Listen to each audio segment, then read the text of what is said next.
지방선거 여당 압승, 야당 참패라는 쓰나미가 휩쓸고 간 자리. 국회는 의장 선출도 못한 채 여전히 개점 휴업 상태입니다. 민주당은 제발 국회부터 정상화시키자면서 야당을 압박하고 있습니다. 다행히도 자유한국당이 반성하고 있습니다. 그러나 자유한국당이 반성의 진정성을 가지려면 방탄국회를 즉시 철회하고 국회 정상화부터 해야 한다는 것입니다. 자, 6월 국회 정상화를 위해선 무엇보다 원구성 협상이 시급합니다. 하지만 자유한국당은 지금 그 협상에 나설 만한 리더십이 실종된 상태입니다. 실제로 오늘 김성태 대표 권한대행은 중앙당 해체라는 긴급 처방전을 내놨습니다. 오늘부로 자유한국당은 중앙당 해체를 선언하고 지금 이 순간부터 곧바로 중앙당 해체 작업에 돌입할 것이라는 점을 말씀드립니다. 자, 김성태 대표 대행은 오늘 크게 5가지의 쇄신책을 내놨습니다. 방금 들으신 중앙당 해체와 동시에 당직자 전원이 사퇴하기로 했고, 그리고 구태청산 TF를 가동하고 외부 인사를 혁신 비대위원장으로 영입하기로 했습니다.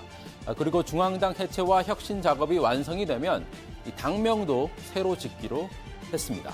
전체적으로 볼 때 재창당을 선언한 걸로 해석될 수 있습니다.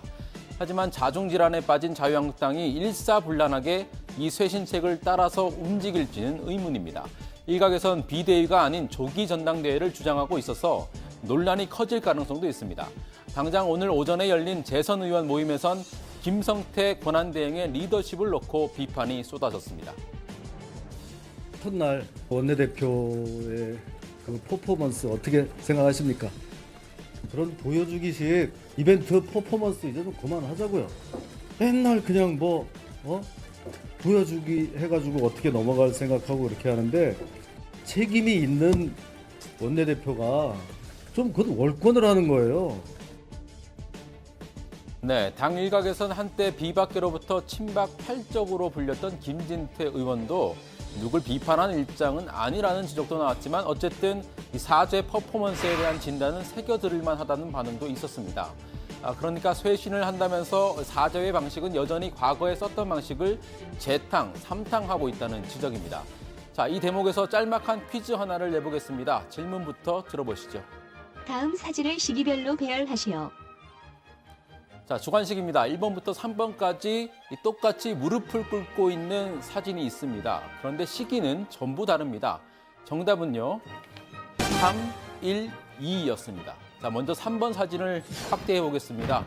그렇습니다. 2016년 총선 당시의 새누리당의 사죄 퍼포먼스였습니다. 입이 10개라도 할 말이 없습니다. 더욱 매섭게 꾸짖어 주십시오. 더욱 아프게 매를 들어 주십시오.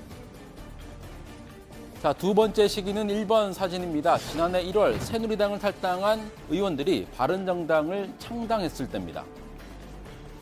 거짓된 생각으로 나라를 망치는 패권 세력들을 극복하고 참된 약속, 참된 생각으로 실천하는 정치를 보여드리겠습니다.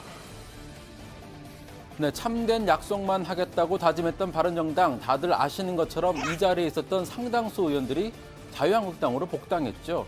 자, 그 주역들이 다시 자유한국당 지도부에 올랐기 때문일까요? 마지막 2번 사진이 되겠습니다. 이미 국민들에겐 식상할 만한 사죄 퍼포먼스가 지방선거 참패 이후에 또 등장했습니다. 저희가 잘못했습니다. 국민 여러분, 저희가 잘못했습니다. 정말 잘못했습니다.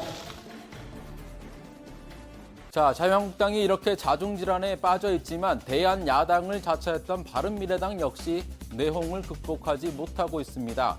특히 중도 개혁이냐, 개혁 보수냐, 정체성 논란이 커지고 있는데요. 김동철 비대위원장은 이 한마디로 논란 종식을 시도했습니다.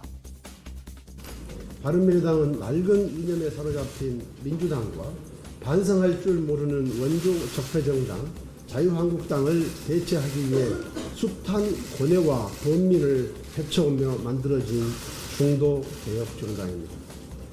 바른미래당에서 원조 적폐 정당인 한국당으로 복귀할 의원 없습니다. 하지만 당내 지분이 적지 않은 유승민 전 대표가 개혁 보수를 표방하고 있기 때문에 바른미래당은 한동안 노선 투쟁이 불가피한 측면이 있습니다.